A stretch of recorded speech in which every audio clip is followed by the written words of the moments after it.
ఇప్పుడు రెండు కశ్మీర్స్ గురించి మాట్లాడుకుంటోంది. నంబర్ 1 మన దగ్గరున్న కశ్మీర్, నంబర్ 2 పాకిస్తాన్ దొంగిలించి దాచిపెట్టుకున్న మరొక కశ్మీర్. ఆ మరో కశ్మీరే ఇప్పుడు చాలా దేశాలకు హాట్ కేక్లా మారిపోయింది. పాక్ ఆక్రమిత కశ్మీర్ ఒరిజినల్ స్టేటస్ రిపోర్ట్ ఏంటో చూద్దాం ఇవాల్టి బర్నింగ్ టాపిక్లో.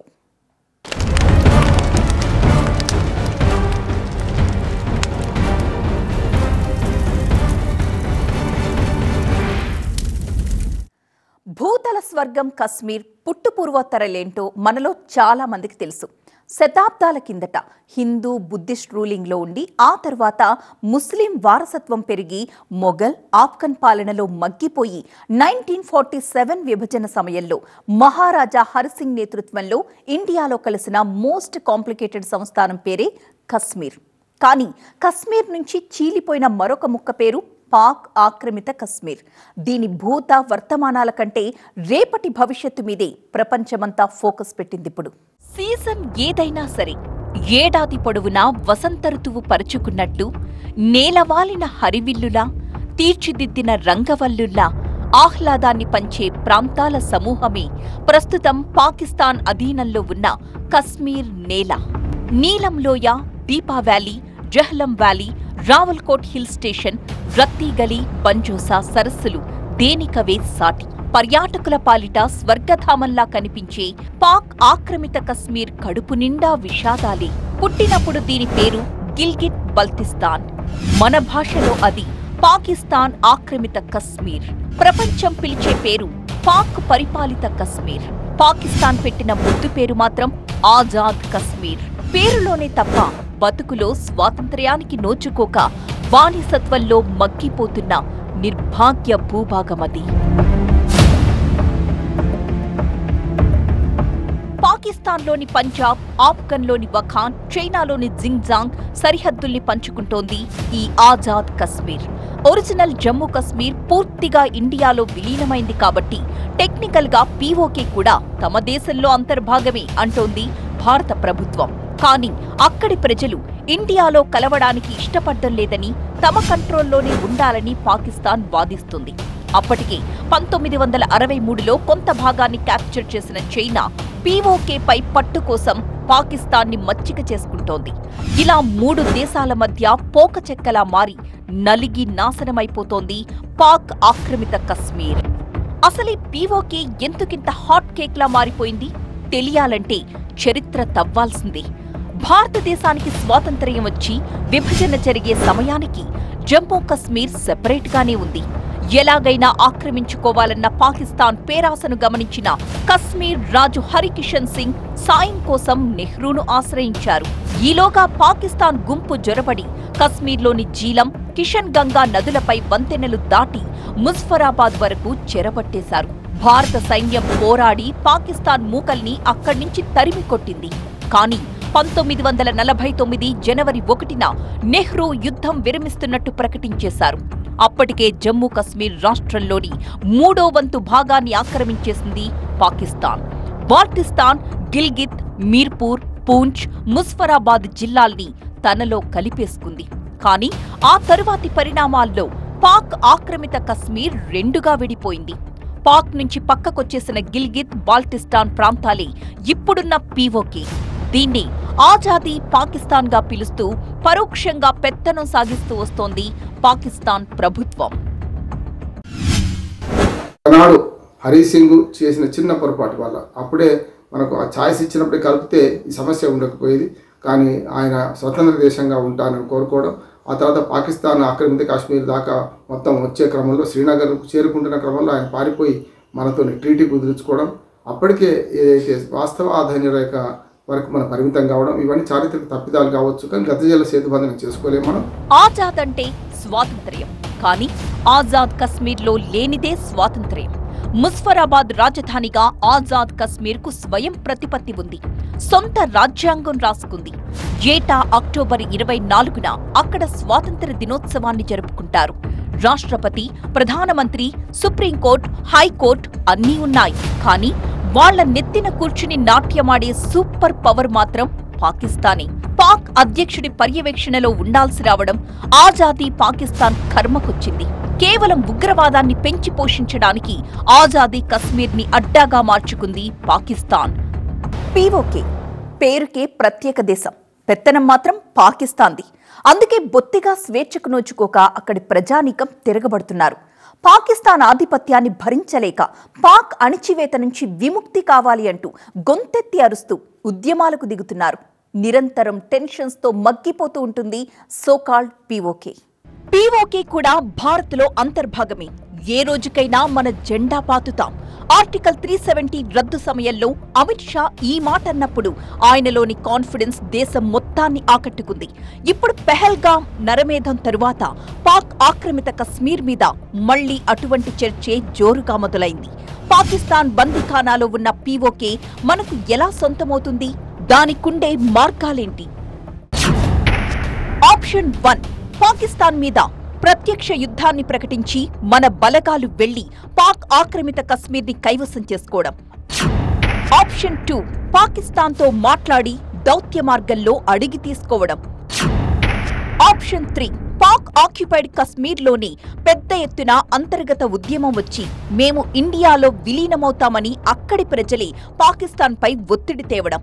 నిజానికి ఈ 3 మార్గాలు అత్యంత క్లిష్టతరమైనవే. కాకపోతే అక్కడి ప్రజల్లో తిరుగుబాటు రావాలన్న 3వ ఆప్షన్ రియాలిటీలోకొచ్చే అవకాశం ఉంది.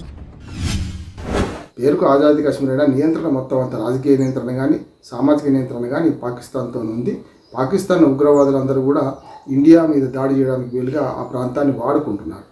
తమను వాడుకుంటున్నారనే విషయం తెలిసిన మనకు పీఓకే ప్రజలు కూడా మనకు అనుకూలంగా ఒక రకంగా చెప్పిన భారతదేశంలో కలుపుకోండి అనే ఒక నినాదంతో వాళ్ళు ఊరేగింపులు రకరకాల ప్రయత్నాలు చేస్తున్నారు. దానికి వ్యతిరేకంగా కూడా పాకిస్తాన్ తీవ్రవాదులు ఆ సొంత ప్రజల్ని ఆజాదీ కశ్మీర్లో ఉన్న ప్రజల్ని చంపుతున్నారు. ఇన్ఫార్మర్ల పేరు మీద రకరకాల దాడులు చేస్తున్నారు. ఇవన్నీ మనం గమనిస్తున్నాం. పీఓకేలో రాజకీయ దమనకాండ జరుగుతోందని, సివిల్ సొసైటీ సభ్యులు, జర్నలిస్టులు అక్రమ అరెస్టులకు గురవుతున్నారని, మతోన్మాదం పెచ్చరిల్లిపోతోందని, నిరపరాధులు బహిరంగంగా హత్యకు గురవుతున్నారని మనం చెప్పడం కాదు, స్వయానా పాకిస్తాన్ మానవ హక్కుల కమిషనే ఎండగట్టింది. నివేదిక రూపొందించి ప్రపంచం ముందు ఉంచింది. ముఖ్యంగా ప్రశ్నించే హక్కును కోల్పోయి బానిసలుగా బతుకుతున్నారు పీఓకేలో ప్రజానీకం. ఇక్కడ ఉన్నటువంటి ప్రజలు ఎవరైతే ఉన్నారో ఆ ప్రజలందరూ కూడా నిరంతరం పాకిస్తాన్ యొక్క పాలనతో, ఆ యొక్క పాలకుల యొక్క వైఖరితో నిరంతరం సతమతం అవుతున్నారు. వాళ్ళకి ఏమాత్రం కూడా స్వేచ్ఛ లేదు. ఈరోజు పాక్ ఆక్రమిత కాశ్మీర్లో ఉన్నటువంటి ప్రజలను కనుక మీరు పాకిస్తాన్లో ఉంటారా లేకపోతే భారతదేశానికి వస్తారా అంటే ఐఎమ్ షూర్ వాళ్ళు భారతదేశం వైపు రావడానికి ఎక్కువగా సుముఖత వ్యక్తం చేస్తారు. కారణం ఏంటి అంటే పాకిస్తాన్ యొక్క ఆర్థిక వ్యవస్థ చాలా ఘోరాతి ఘోరంగా ఉంది. గోధుమలు, విద్యుత్ పంపిణీలో సబ్సిడీ ఇవ్వాలని ప్రభుత్వాన్ని వేడుకుంటూ గతేడాది మేలో ముజఫరాబాద్లో నిరసనకు దిగితే ఉక్కుపాదంతో అణిచేసింది. కొందరు ప్రాణాలే పోగొట్టుకున్నారు. బహిరంగ నిరసనలకు దిగితే చర్యలు తప్పవని ఆర్డినెన్సే తీసుకొచ్చింది పీఓకే ప్రభుత్వం.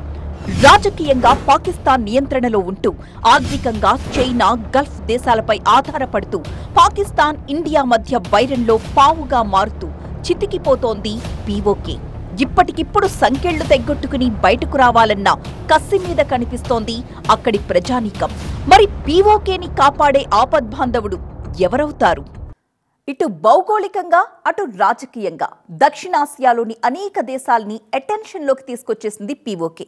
ఇండియా అయితే పీఓకే కోసం పార్లమెంట్లో కొన్ని సీట్స్ కూడా రిజర్వ్ చేసింది. పీఓకే నైసర్గిక స్వరూపం ఏంటి? ప్రపంచ పటంలో దానికున్న ప్రయారిటీ ఏంటి? మా senior presenter Neelima and associate editor Mahatma డీటెయిల్డ్గా మీకు వివరించే ప్రయత్నం చేస్తారు. అసలు ఎంతండి కశ్మీర్ భూభాగం మనకి ఇప్పుడు ఎంతవరకు ఉంది? పాకిస్తాన్ ఎంత ఆక్రమించింది? దాని గురించి పాక్ ఆక్యుపైడ్ కాశ్మీర్ అంటాం. పాక్ ఆక్యుపైడ్ కాశ్మీర్ అంటే ఇప్పుడున్న జమ్మూ కాశ్మీర్లో దాదాపు 30% వరకు గిల్గిట్ బాల్టిస్తాన్ అండ్ పాక్ ఆక్యుపైడ్ కాశ్మీర్ మొత్తం అంతా కలిపి 30% వరకు ప్రస్తుతం పాకిస్తాన్ ఆక్రమణలో ఉంది. పహల్గాం ఉగ్రదాడి ఇదంతా జరిగింది అని అంటే పాక్ ఆక్రమిత కాశ్మీర్లో ఉన్న టెర్రర్ లాంచ్ ప్యాడ్స్లో ఉగ్రవాదులకు శిక్షణ అందిస్తున్నారు. అక్కడి నుంచి ఈ ఎల్ఓసి అన్నది క్లిష్టమైన భౌగోళిక పరిస్థితుల మధ్యలో ఉన్న సరిహద్దు. అది అక్కడ ఎత్తైన పర్వతాలు, లోయలు, ఈ సింధు నది ఉపనదులు ఇవన్నీ కూడా ఉంటాయి. అక్కడ ఫెన్సింగ్ అనేది పూర్తి స్థాయిలో ఉండదు. అలాగే వాతావరణ పరిస్థితులు కూడా డిఫరెంట్గా ఉంటాయి. ఒక్కోసారి పొగమంచు, చలికాలం, అలాంటప్పుడు ఈ సరిహద్దులు దాటి ఉగ్రవాదులు భారత కాశ్మీర్లోకి ఎంటర్ సో అయిపోతున్నారు. ఎల్ఓసి ఎక్కడ కనిపిస్తోంది మహాత్మా గారు? ఇప్పుడు ఇక్కడ ఈ బ్రాడ్ లైన్ అన్నది ఎల్ఓసి, ఇది ఎల్ఓసి, లైన్ ఆఫ్ కంట్రోల్ అంటాం. ఇది పాకిస్తాన్ కి చాలా ఇంపార్టెంట్ అని చెప్తున్నారు. పాక్ ఆక్రమిత కశ్మీర్ అని, అది కూడా పాక్ ఆక్రమించింది గిల్గిట్ బాల్టిస్తాన్ మీరు చెప్పినట్టు, అంతే కదా? పాకిస్తాన్ దీన్ని 10 జిల్లాలుగా డివైడ్ చేసినా, ఆ బాల్టిస్తాన్ని కూడా 10 జిల్లాలుగా డివైడ్ చేసినా, మీరు ఇంతకుముందు చెప్పారు అసెంబ్లీలో భారత ప్రభుత్వం కూడా ఈ పీఓకే కోసం కొన్ని సీట్లు అలానే కేటాయించిందని. ఎగ్జాక్ట్లీ 24 అసెంబ్లీ నియోజకవర్గాలు ఇప్పటికీ కూడా మనం రిజర్వ్ చేసి పెట్టి ఉంచాం. అది ప్రస్తుతం పాకిస్తాన్ ఆక్రమణలో ఉంది. ఎప్పుడైతే ఆ ఆక్రమణ నుంచి విముక్తి కల్పిస్తామో అప్పుడు ఆటోమేటిక్గా ఆ 24 కాన్స్టిట్యున్సీస్ని ఏ రకంగా డివైడ్ చేసి ఏం చేయాలన్నది. సో ఇది అటు కాకుండా ఇటు కాకుండా ఉంది అని చెప్పాలి. సో మనం చూస్తున్నాం సార్, పీఓకేలో 7000 మీటర్ల ఎత్తైన భారీ పర్వతాలు, ప్రపంచంలోనే పొడవైన 3 హిమానీ నదాలు పీఓకేలో ఉన్నాయి. ఇప్పుడు మనకి భారతదేశానికి స్ట్రాటజికల్గా పీఓకే ఎంత ఇంపార్టెంట్ అంటే ఏం చెప్తారు? చాలా ఇంపార్టెంట్. ఎందుకంటే పీఓకే ఉన్న ప్రాంతం అనేక దేశాల సరిహద్దుల్ని కలుపుతుంది. ఒకవైపు ఆఫ్ఘనిస్తాన్, ఇంకోవైపు పాత యుఎస్ఎస్ఆర్లో పాటుగా ఉండి విడిపోయిన అనేక దేశాలు ఉన్నాయి, కిర్గిస్తాన్, ఉజ్బెకిస్తాన్ ఇటువంటివన్నీ. ఇంకొకవైపు జిన్జియాంగ్ ప్రావిన్స్ చైనాతో ఉంది. సో అన్ని దేశాల కలయిక ప్రాంతం ఇప్పుడు మన చేతుల్లో లేకపోవడం వల్ల రష్యా నుంచి మనం ఆయిల్ ఇంపోర్ట్ చేసుకోవాలి. ఇప్పుడు సీ రూట్ను ఉపయోగించాల్సి వస్తుంది. ఒకవేళ పీఓకే మన చేతిలో ఉంటే ల్యాండ్ రూట్ నుంచి పైప్ లైన్ ద్వారానో ఏదో ఒక రకంగా తెప్పించుకునే అవకాశం ఉండేది. వన్ మోర్ థింగ్, పీఓకేలో చాలా ఇంపార్టెంట్ ఖనిజ నిక్షేపాలు ఉన్నాయి. వాటన్నింటిని కూడా మీరు చూడొచ్చు.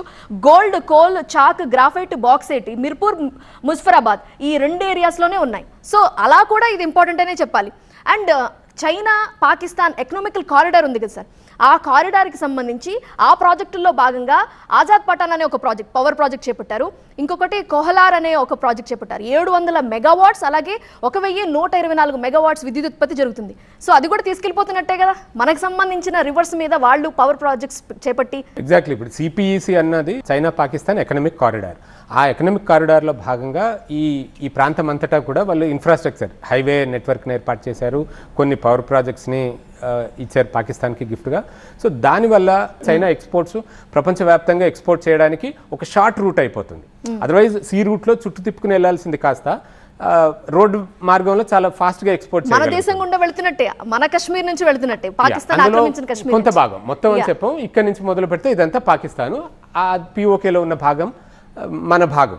ఇప్పుడు అది కట్ అయిపోతే చైనాకు కూడా ఇబ్బందికరమే. అందుకే చైనా పాకిస్తాన్ సపోర్ట్ చేస్తూ వస్తూ ఉంటుంది చాలా విషయాలు. సో ఈ పీఓకేని మనం ఆధీనంలోకి తెచ్చుకుంటే, మన కాశ్మీర్ని మనం ఆధీనంలోకి తెచ్చుకుంటే, ఈ యుద్ధం వల్ల ఈ పాకిస్తాన్ ప్రేరేపిస్తున్న అనేక ఉగ్రవాదులు, అలానే జిహాదిస్టులు అందరూ అక్కడే తిష్టి వేశారు. ప్రో పాకిస్తాన్, యాంటీ ఇండియన్స్ వీళ్ళందరికీ చెక్ పెట్టినట్టు అవుతుందంటారా? ఫైనల్గా ఒక మాట చెప్పండి. ఒక్క దెబ్బతోటి ఎన్నో సమస్యలు పరిష్కారం అవుతాయి. ఒకటి, ఉగ్రవాదాన్ని ఎండ్ చేసేయచ్చు. 2, మనకున్న ఎకనామిక్ ఇంట్రెస్ట్లు వాటిని పరిరక్షించుకోవచ్చు, ఇంపోర్ట్స్ ఇట్లాంటి వాటికి. అలాగే చైనా కూడా మనకి పక్కలో బలంలాగా ఉంటుంది. చైనా ఎకనామిక్ కారిడార్ని దెబ్బతీయచ్చు. అంటే ఒక్కసారి పాక్ ఆక్యుపైడ్ కాశ్మీర్ మన చేతిలోకి వచ్చిందంటే ఎన్నో సమస్యలకు పరిష్కారం దొరుకుతుంది. పీఓకేని కాపాడుకోవడం పాకిస్తాన్కి ఇజ్జత్గా సవాల్. పీఓకేలో మన సార్వభౌమాధికారాన్ని, మన ఆత్మ గౌరవాన్ని చూసుకుంటుంది ఇండియా. చివరికి చైనా కూడా పీఓకే వైపే ఆశగా చూస్తోంది. అసలు పీఓకే ఎందుకంత హాట్ కేక్ అయిపోయింది? ఇండియా అధీనంలోకి వస్తే కలిగే లాభాలేంటో చూద్దాం. దాదాపు 45 లక్షల జనాభాతో హిమాలయ పర్వత శ్రేణుల్లో 78,114 చదరపు కిలోమీటర్ల భూభాగం పీఓకే. రాజకీయంగా, సామాజికంగా ఎంతగా చితికిపోయినా ఇక్కడి జీవన వైవిధ్యం, సహజ వనరులు, మౌలిక వసతులు అన్నీ కలిసి పీఓకేని ప్రపంచం దృష్టిలో వెరీ స్పెషల్గా నిలబెట్టేశాయి. మన దేశం కూడా పీఓకే విలీనం ద్వారా ఎలా అడ్వాంటేజ్ పొందొచ్చో లెక్కలేసుకుంటోంది. కానీ 4 లక్షల కోట్ల పెట్టుబడితో ఆర్థిక కారిడార్ని ఏర్పాటు చేసిన చైనా పీఓకేని అంత ఈజీగా ఇండియాకు దక్కనివ్వదు. పాకిస్తాన్కు సపోర్టుగా నిలబడి సైనిక జోక్యం చేసుకుంటుంది. లడఖ్ సరిహద్దుల్లో టెన్షన్లు పెంచి పాకిస్తాన్ మిలిటెంట్ గ్రూప్లను రెచ్చగొట్టి గిల్గిట్లో గెరిల్లా యుద్ధానికి దారితీసేలా పన్నాగం పన్నుతుంది డ్రాగన్ కంట్రీ. పైగా ఇండియా కనుక పీఓకే జోలికి వెళితే ఆసియాన్, యూరోపియన్ యూనియన్ నుంచి వ్యతిరేకత కూడగట్టుకునే ప్రమాదం కూడా ఉంది. దీంతో 50,000 కోట్ల విలువైన వాణిజ్య ఒప్పందాలు ప్రశ్నార్థకంగా మారిపోతాయి. ఇన్ని ప్రతికూలతలున్నప్పటికీ పాక్ ఆక్రమిత కశ్మీర్పై ఇండియాకు ఫోకస్ తగ్గడం లేదు. ఒకవేళ మోదీ ప్రభుత్వం అత్యంత ప్రతిష్టాత్మకంగా తీసుకుని భీకరమైన ప్రణాళిక రాసుకుని పీఓకే లక్ష్యంగా ముందడుగు వేస్తే మాత్రం ప్రపంచ వేదికపై మరోసారి త్రివర్ణ జెండా సగర్వంగా ఎగురుతుంది. ముఖ్యంగా దక్షిణాసియాలో శాంతికి, ఆర్థిక స్థిరత్వానికి దిక్సూచిలా మారడానికి ఇదొక బంగారు అవకాశమవుతుంది.